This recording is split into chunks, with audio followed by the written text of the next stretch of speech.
bismillah feebar faju day doom bu góor la ci dëkk bi de ubbil tribune yéene kaay ndax del yi nga xam ne maanaam ñu ngi koy wax ci wàllum ki jalis yi day kan moo nekk ci ginnaaw scandale googe looloo jar a laaj waaye daal en tout cas bu dee nekkit yooyee nga xam ne kon moom la ñuy wax day dëgg la lii musiba la de nekkit yi ci boppam kon dafa ñàkk nag ci centre de jalis yi la jàppal ne centre yooyu seen bakkan ci xottu gerte boo sàgganee ci tëj la jëm de maa la ko wax te maanaam yëglu googee nga xam ne daal dinañ koy def na ci problème mu jalis ba day ci Sénégal jàppal ne hémodialysé yi sa bopp kon ñoom ñoo génnee nag maanaam xibaar boobu daal di koy joxe waaye nag gis nga bu dee mbir moomee dëgg la musiba mbaaba kumba am na de giraawaale am na de yéene kaa gi ne te wàllum ñàkk googee nga xam ne kon moom la ñu yor nag ci wàllum kiti day rupture ga loolee dana tax nag ba am na ci ay hôpitaux yoo xam ne day maanaam gars yi dootuñu leen fajati de déedéet te diwaanu hôpital Dantec gaye mbir moom daanaka léegi amatul daal dinañuy aj nag seen jalis ya suspendre nañ ko mar di tali la ilaha illallah am na ci ay centre yoo xam ne day bu ñu fajee tey du ñu faj ëllëg way samba maa la ko wax dama ne la lii bu dee dëgg la scandale mënu koo weesu laa la wax léegi ko yéene kaay ne gis nga coowal ci yooyee jalis ya tuuma yi nga xam ne kon moom la ñu tuumal na kii di Abdoulaye Diouf Sarr ak Mansour Faye waaw Abdoulaye Diouf Sarr ministre de la santé day te góor gii di Amidou Diallo day moo leen tuumaal Abdoulaye Diouf Sarr ministre de la santé waaw nee na tey nag ma wax leen kon dëgg gi gis ngeen Amidou Diallo moomee di tuumalaate waaw daf ñoo bind ne dafa bëgg nag ñu installé ko ab centre de jalis day ca biir këram way samba waaw ñun tamit ay kilifa la ñu ne ko loolee du ca dal ñoo lànk ñoo bañ parce que condition yi ci boppam wàllum qualité ak wàllum kaaraange di sécurité ca boppam kon amul ca këram di wàllum sécurité góor gi Amidou Diallo yemu ca ndaxte daal dina ñuy bindaat ne dafa bëgg nag générateur ya nga xam ne kon moom la Arabie Saoudi daal di jox Sénégal gi lée ñu daal di ko cay joxas lëf ñu daal di lànkaate di ca suuf Abdoulaye Diouf Sarr yemu ca parce que ministre de la santé day nee na appel d'offre bi nga xam ne kon moom la góor gi di wax ni lée loolee 2017 la woon du tey boobee nekkaguma ministre de la santé te Mansour Faye nekkagul woon ministre développement communautaire cay feebar ci réew mi lée feebar faju daal doom bu góor la ku wee di laajal enquête yéene kaay mi nga xam ne nag daf ñoo defaral tey ab dossier day ci wàllum accouchement soxna yi nga xam ne kon maanaam ñi ngi wëssi nag yooyee waaw njàqare gis gi nga xam ne kon moom la ñuy dund day ëpp na angoisse pire dama ne la soxna yi day hôpital lañ leen di jaabanteloo dëgg la anta day nee na buñ ñu teeloo leen dalal ci hôpital waaw kon sama bébé bi day dana judd ci teeyaayu ba kanam docteur Gaye gynécologue la hôpitalu Grand Yoff nee na gis nga diggante 2 heures du matin ak 4 heures du matin waaw soxna yi dañ leen di jaabanteloo hôpital ngir ñu wëssin laa la wax docteur Cheikh Seck nee na gis nga lii bu nekkoon ci diwaanu Oroge waaw ñu baree bari kon denc nañ leen ci kaso bi laa la wax yow te jamono jooje libération yéene kaay nee na gis nga waa FMI day waaw ña ngay tagg Sénégal nag ci lu jëm ci wàllum politique économique wàllum koom-koom laas ne wàllum salaire yi téléphone bi bor bi ICP gi waaw directeur général budget ba day di Moustapha Ba nee na gis nga Sénégal macha allah dund gi nga xam ne kon moom lay dund ni ne tey jilee tarkalla mosu koo dund ci lu jëm ci wàllum koom-koom ak yorin gu baax way samba te moo ne askan wi day da ngay sàkku nag ñu wàññi courant bi ba léegi ni ne laa la wax le quotidien yéene kaay ne taayi leen ko courant bi moom mënuñu koo wàññi loolee mënul ne mar di taal yéene kaay ma jamal jàngi ne waaw parce que yow Sénélec lu tolloo téeméer ak juróom-ñeent fukk ak juróom-ñeent 189 milliards la ko nguur gi yoreel allahu akbar la ilaha illallah te gis nga vérité des prix gi wallaay buñ ko defoon day jëlee courant bi téeméer boo jël ñaar fukk ak juróom-benn lañ ciy yokk laa la wax réew mi quotidien ne waaye sénégalais yëpp léegi seetlu nañu benn mbir ñi nga xam ne maanaam ñoom ñoo ñaxtu daal leader politique yi daal bokkatuñ ci politiciens yi daal léegi seeni kilifa bokkatuñ ci ñuy ñaxtu ñoo lànk daal ñooy wàcc léegi ci mbedd mi te ajuma ji ñu génn tamit réussir nañu seen bari de la mobilisation ba nit ñi génn nañu dëgg la te amul benn kilifay politique boo xam ne kon seeti woon nañ la nga daal di yëkkati sa baaraam teg fa tànk nekkul li ñuy gën di gis daal léegi Sénégal mooy activiste yi rek ñoom Guy Marius Sagna waaw moo taxit avocat bii di maître Moussa Sarr daal dinañ koy élire homme de l'année ñëw ngir ni mu taxawoo ñi nga xam ne kon maanaam ay néew ju doole lañu yéeni kaa gi ne maître Moussa Sarr day waaw raayoom gu rëy googe di distinction bi njabootu si système gi day la ko daal di jaglelee Mbagnick Diop Suus waaw nee na gis nga maître Moussa Sarr kilifa gu mag la tanoor la ci ëttu àttekat bi baro bi dëgg la vox populi ne maître Alioune Badara Cissé day waaw daal dinay sàkku nag ci président Macky Sall mi la ngir mu dalal waa ñoo lànk ñoo bañ courant bi waaw maître Alioune Badara Cissé ci enquête yéene kaay ne waa ñoo lànk kay pare nañu ngir toog ak président Macky Sall waaw waa Grand Place nee nañu dàq bi nga xam ne dàq na ko nag Sori Kaba ak Moustapha Diakhaté moom Macky Sall ci 3e mandat bi wax maître Alioune Badara Cissé day nee na d'accorduma de bokkuma gis-gis ak Macky Sall ci dàq yooyee maître Alioune Badara Cissé ci la quotidien yéene kaay waaw nee na man bëgguma nekk ab candidat woo xam ne day Macky Sall may jox tànnal ma boppam déedéet direct news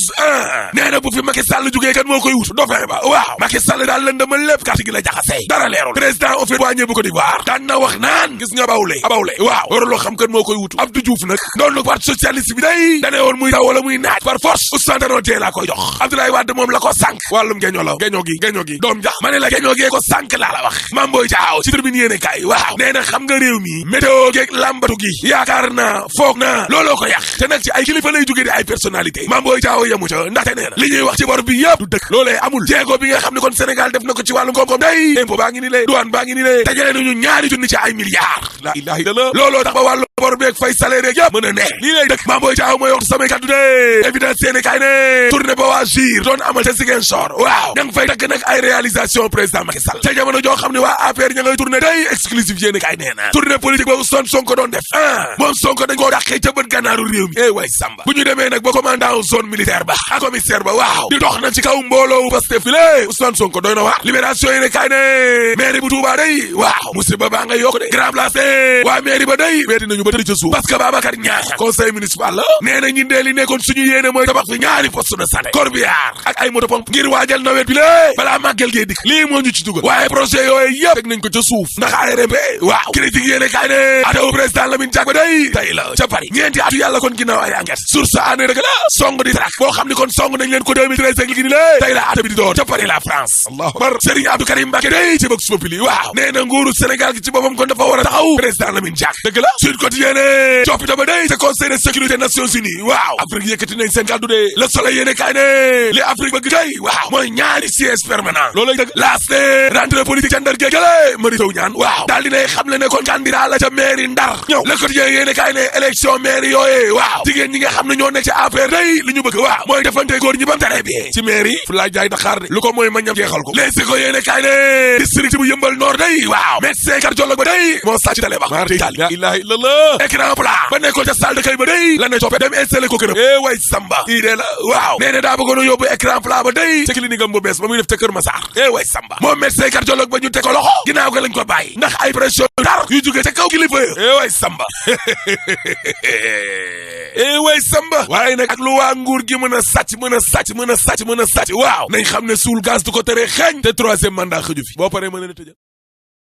asalaamaaleykum mbokk yi déglu dal leen ak jàmm tolluwaay réew mi ci wàllu koom-koom autolikaay bii di Sud Quotidien bi ngi ñuy xamal ne fasoon na torop ci waxtaan bi nga xam ne Baye Omar Gueye seqoon na ko ak professeur Ahmadou Ali Mbaye mi nekkoon ganub émission objection fii ci biir rajo Sud FM moom di doyen honoraire à la faculté des sciences économiques et de gestion FASEG daal dinay ñëwaat nag ci lan moo waral ci wàllu koom-koom ñu toll fu mu nekk nii mu daal di ñëwaat ci ñaari mbir ba ca njëkk moom mooy ne ci àddina bi wërngal kàpp am na yenn ci ay njëg yoo xam ne dañoo yokk fépp beneen bi moom mooy nag modèle sociopolitique bi nga xam ne nag moom la Sénégal jël ngir doxal lépp lu jublu ci wàllu économie moom moomu di professeur Ahmadou Ali Mbaye ba léegi ci biir julikaay bii di Sud Quotidien daal dina ñëwaat tamit ci xaalis bu bees bii nga xam ne nag réew yi bokk ci biir UEMOA dañu ko fas yéene tëral muy éco mu daal di gis nag ne ñu bëri ñu ngi faral di yëkkati seen kàddu jëmale ko ci wàllu éco boobu te moom nag la mu gis moom mooy ne ñi ciy faral di ngawtee ñoom de xamuñu ci lenn julikaay bi di 24 heures moom it ñëwaat na ci kàddu yi nga xam ne professeur Ahmadou Ali Mbaye daal dina koy fësal jëmale ko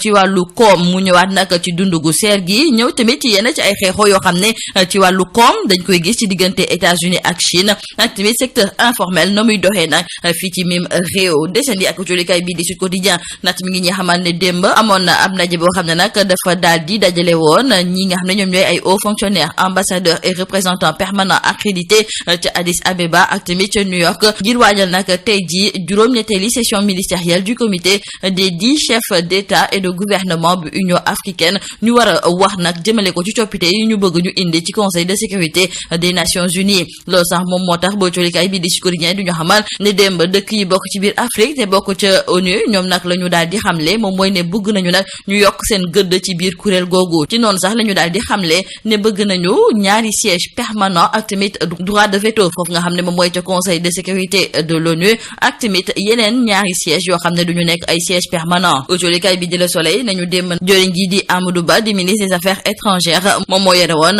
kàddu dëkk yi nekk fii ci biir Afrique te bokk ca ONU autolikaay bi di Libération moom nag di ñëwaat ci wàllu mairie bu Touba mosquée ndaxte foofu nag am na yenn ci ay njuuj njaaj yoo xam ne dañu ko nemmeeku ci ay marché autolikaay bi di Libération duñu xamal ne ñoom ñoo fësaloon nag ne waa ARMP ci marché yooyu nga xam ne nag dañ ko doon amal ci mairie bu Touba mosquée ñoom daal di nañu koy gantal daal daal di dakkal nag marché yooyu. Autolikaay bi di Libération duñu xamal ne démb la mairie bi nag doon daje ak taskatu xibaar yi ngir daal di xamle ne ñoom la ñu leen di tuumaal defuñu ci lenn wante suñu naataango yi ñu ngi ñuy xamal ne am na yeneen ñaari marché yoo xam ne it daal di nañuy nemmeeku nañu ko amale jaarul yoon. Coow lu rëy am na nag ci wàllu kit de dialyse yi. Autolikaay bi di Tribune duñu xamal ne ki nga xam ne nag moom moo jiite association des hémodialysés moom di Amidou Diallo moom de ma nga yëkkati ay kàddu tuuma di ko teg ci ndoddu kii nga xam ne nag moom mooy jëriñ ku ñu dénk wàllu wér-gi-yaram di Abdoulaye Diouf Sarr ak tamit ministre Mansour Faye. wante ci biir Autolikaay bi di Les Échos jëriñ ku ñu dénk wàllu wér-gi-yaram di Abdoulaye Diouf Sarr ma ngay weddi tuuma yi ñu teg ca ndoddam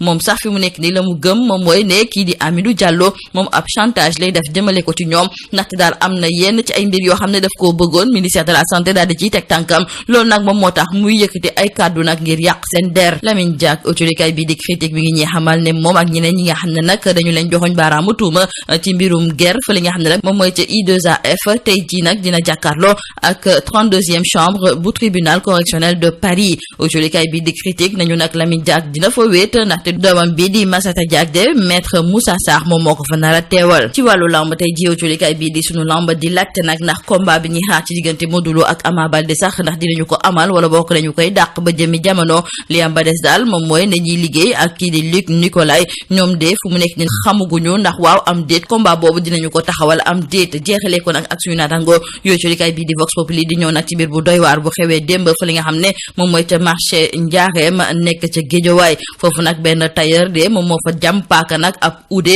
ba mu mujjee ñàkk ba kenam Autolikaay bi di Vox Populi ni sax li leen jotalee moom lu ñàkk fayda la wante ki nga xam ne de moom mooy tailleur bi ba mu defee ñawteefam googu dafa daal di ne fes ne menteng wante fu mu nekk ni nag police ñu ngi koy wër fépp ngir war kaa mën a teg loxo lii moo nekkoon mboxtalikat yi di gën a fës ci biir Autolikaay yi ñu leen di ñaanal ñattulu ba sa jàmm. Mesdames et messieurs, bonjour. La situation actuelle de l'économie sénégalaise marquée par une cherté de la vie due à une hausse des prix de certains produits. Le sujet a été largement débattu lors de l'émission Objection de la radio Sud FM. Le professeur Ahmadou Ali Mbaye, qui était l'invité de Bayo Margueye, déclare qu'au sujet des causes profondes les plus immédiates, qu'elles sont liées à la conjoncture des variations des prix, notamment le coût du pétrole et le coût du dollar par rapport à l'euro auquel notre monnaie est rattachée. Poursuivant son propos, il ajoute enfin au sujet des causes profondes que ces dernières sont liées au modèle socio-politique au Sénégal. Et se prononçant sur le débat en cours concernant la nouvelle monnaie de la CEDEAO ECO, l'économiste et consultant à la Banque mondiale a indiqué que celui-ci n'est pas adossé sur des faits. En fait, selon le doyen honoraire à la FASEG, les gens passent le temps à dire que la monnaie bloque la croissance, surtout celle des entreprises, mais eux, à leur niveau, ils ont des données sur des entreprises. Ils ont fait beaucoup d'enquêtes sur les obstacles à la croissance des entreprises, mais jamais une entreprise a parlé de la monnaie comme facteur bloquant. Dans le journal Les Échos, nos confrères nous rapportent également les propos du professeur Ahmadou Ali Mbaye, doyen honoraire à la FASEG. Il s'est prononcé sur les états généraux de l'économie qui, selon lui, s'imposent, car dans cette situation de hausse des prix, ce sont les groupes qui ont moins de capacité de nuisance qui sont les plus touchés. Le consultant du FMI d'ajouter que les gens parlent beaucoup d'états généraux de la gouvernance, mais il pense qu'il faut des états généraux de l'économie, car il y a des choix économiques extrêmement difficiles à faire dans tous les domaines. La 8e session ministérielle du comité des 10 chefs d'État et de gouvernement de l'Union africaine sur la réforme du Conseil de sécurité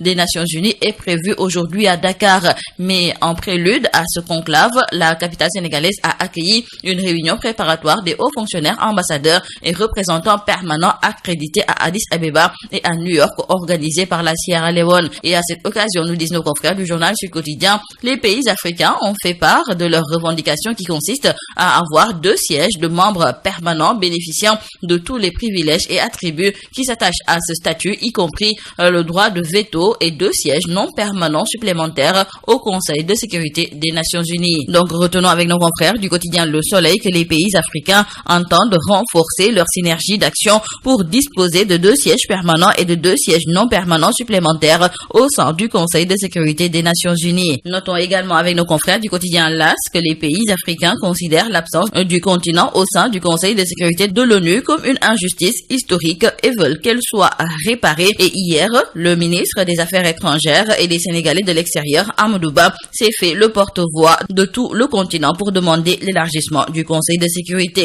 Dans le journal Libération, nos confrères reviennent sur ce scandale à la mairie de Touba Mosquée. Auparavant, nos confrères nous révélaient que la RMP a annulé la procédure de passation du marché attribué par la commune de Touba Mosquée à Mairie Solar Technologies pour un montant de plus de 465 millions de francs CFA dans le cadre de l'installation de feux tricolores. Ce, après avoir découvert plusieurs irrégularités. Et nos confrères nous indiquent que la mairie de Touba Mosquée a tenu hier une conférence de presse pour se dédouaner. Mais le problème, selon nos confrères du journal Libération, c'est que ce sont 3 marchés qui sont en cause. Affaire des kits de dialyse dans le journal Tribune, nos confrères se demandent qui sont derrière ce scandale. Mais dans le journal Les Échos, le ministre Abdoulaye Diouf Sarr se prononce sur cette affaire et ses accusations contre lui et Mansour Faye. Et le ministre de la Santé fait des révélations terribles à propos de Hamidou Diallo. Et il indique à nos confrères du journal Les Échos que le vieux Hamidou Diallo a introduit une demande pour installer un centre de dialyse dans sa maison